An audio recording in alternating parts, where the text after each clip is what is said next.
Sendirian, oknum TNI tak berbaju obrak-abrik, Mapolsek Wasior.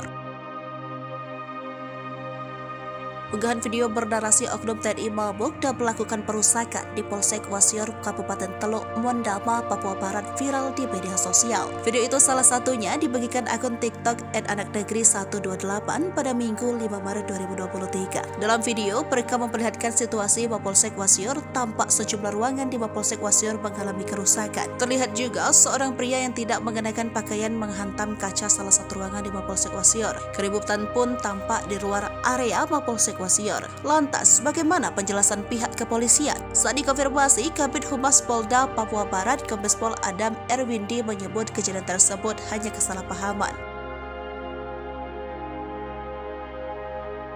Terpisah, Kapolres Teluk Wandama AKBP Hari Sustanto mengungkapkan, peristiwa itu terjadi pada Sabtu 4 Maret 2023 malam. Menurutnya, kejadian itu buntut kesalahpahaman anggota di lapangan.